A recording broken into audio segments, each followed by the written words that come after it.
Hello, it is I, Super Telephone Man, again. I want to talk a little about the so-called assault rifles, and why it is that anti-gunrers, anti-gun media, and various others feel the need to use the term assault rifle, even though often the firearms in question don't even meet the legal or technical definition of assault rifle. As you may know, the first true assault rifle was developed in Germany, in the waning days of World War II.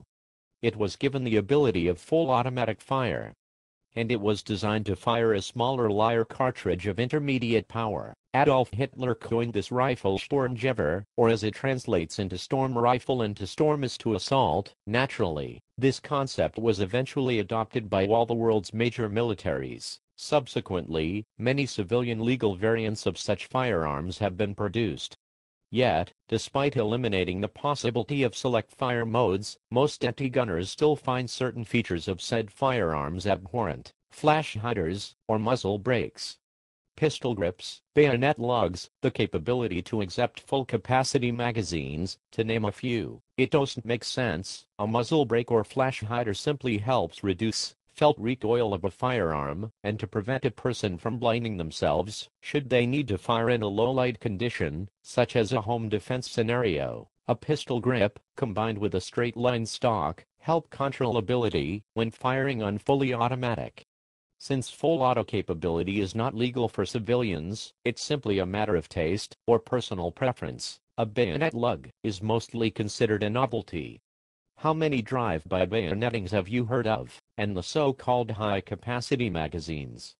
I prefer to call them full, or standard capacity, as that is the capacity the magazine was meant for, and the rifle was designed to use. Sometimes, making magazines limited to certain capacities can make a firearm unreliable, as the firearm was not designed to use magazines like that. And many times, rifles adopted for hunting, or designed for hunting are deemed by some people as assault weapons.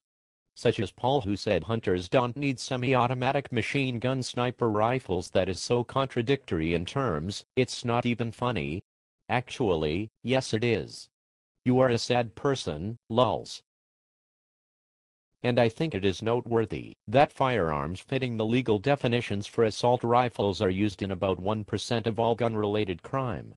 Yet, such an emphasis is placed on banning so-called assault rifles. Of course, it does not surprise me when Paul, the media, or the Brady campaign, or other anti-gun organizations lie about these matters. After all, the same men who coined the term assault rifle also said, "What matters is not what's true, but what is believed."